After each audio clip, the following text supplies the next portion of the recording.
Halo, perkenalkan nama saya Venantius Biats Mertondala, NIM 242381287, Prodi Pengelolaan Hutan, jurusan Kehutanan. Yang pertama, latar belakang.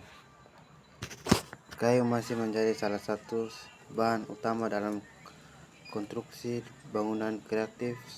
Sifatnya yang kuat, variabel, dan mudah diolah. Penggunaan kayu di lapangan sangat dipengaruhi oleh jenis, ukuran, serta ketersediaannya. Oleh karena itu, diperlukan pengamatan langsung untuk memahami pemanfaatan kayu di berbagai kebutuhan konstruksi.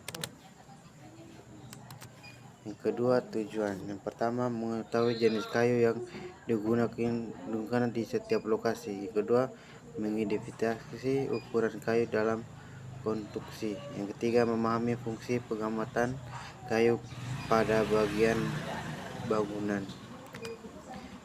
Yang empat, pembahasan lokasi pertama. Pada lokasi pertama ditemukan pengamatan berbagai jenis kayu perdagangan seperti mahoni, jati putih, kapok, dan jati. Kayu-kayu ini umumnya dikenal memiliki kualitas yang cukup baik dan konstruksi ukuran yang digunakan untuk reng dan kaso yaitu 4x6, 5x10, dan 5x3. Sedangkan untuk balok tiang menggunakan ukuran 6x12 vertikal. Ukuran ini menunjukkan adanya penyesuaian penggunaan kayu untuk berbagai struktur digunakan mulai dari reng atau hingga penumpang utama. Lokasi kedua. Pada lokasi kedua hanya ditemukan penggunaan kayu jati dan ukuran reng dan kaso 3x15. Penggunaan satu jenis kayu ini menunjukkan faktor pada kualitas material yang memiliki kekuatan dan ketahanan tinggi. Ukuran yang lebih panjang memaksimalkan bahwa kayu tersebut digunakan pada bagian konstruksi yang membutuhkan batang lebih luas. Lokasi ketiga. Pada lokasi ketiga terdapat bagian jenis kayu yaitu jati putih, mahoni, kamiri, taduk, dan kabesak.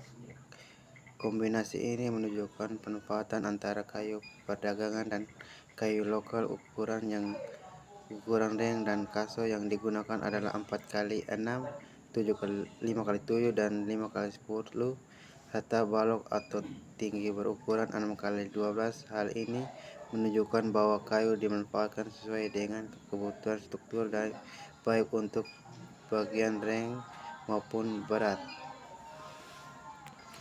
Lokasi keempat. Pada lokasi keempat ditemukan jenis kayu seperti kamiri, taduk, mahoni, dan jati putih dengan ukuran reng dan kaso 4x6, 5x7, dan 5x10, serta balok atau tinggi 6x12. Penggunaan jenis dan ukuran yang hampir sama dengan lokasi sebaiknya menunjukkan adanya kesamaan pada pola dalam pemilihan bahan bangunan yang kemungkinan dipengaruhi oleh ketersediaan bahan dan kebutuhan konstruksi. Lokasi kelima. Pada lokasi kelima ditemukan jenis kayu yang lebih beragam seperti mahoni, kayu putih, johar, jambu air, nitas, kamiri, dan kapuk. Selain ini digunakan untuk konstruksi yang juga diproduksi menjadi papan dengan ukuran 2x20. Untuk reng dan kaso digunakan ukuran 5x10, 5x7, dan 4x6, serta balok atau tinggi berukuran 6x12. Hal ini menunjukkan bahwa selain sebagai bahan struktur, kayu juga dimanfaatkan untuk kebutuhan lain seperti bahan olahan dalam pembangunan. Kesimpulan. Berdasarkan hasil pengamatan di 5 lokasi dapat disampaikan bahwa pengamatan ini sebagai bahan bangunan menunjukkan variasi yang cukup beragam baik dari segi jenis maupun ukuran. Kayu seperti jati dan mahoni cenderung digunakan karena memiliki kualitas yang baik, sementara kayu lokal seperti kamiri, taduk, dan kabesak dimanfaatkan sebagai alternatif sesuai ketersediaan lapangan ukuran kayu seperti reng, kaso, dan tiang disesuaikan dengan fungsi masing-masing dalam struktur bangunan melalui rangka-rangka hingga bagian utama. Selain itu, pada beberapa lokasi juga ditemukan pengolahan kayu menjadi papan yang menunjukkan bahwa pemanfaatan kayu tidak terbatas pada konstruksi tetapi juga sebagai bahan produksi secara keseluruhan. Pengamatan kayu di setiap lokasi mencerminkan adanya penyesuaian antara kebutuhan konstruksi, ketersediaan dan efisiensi pengamatan sumber daya.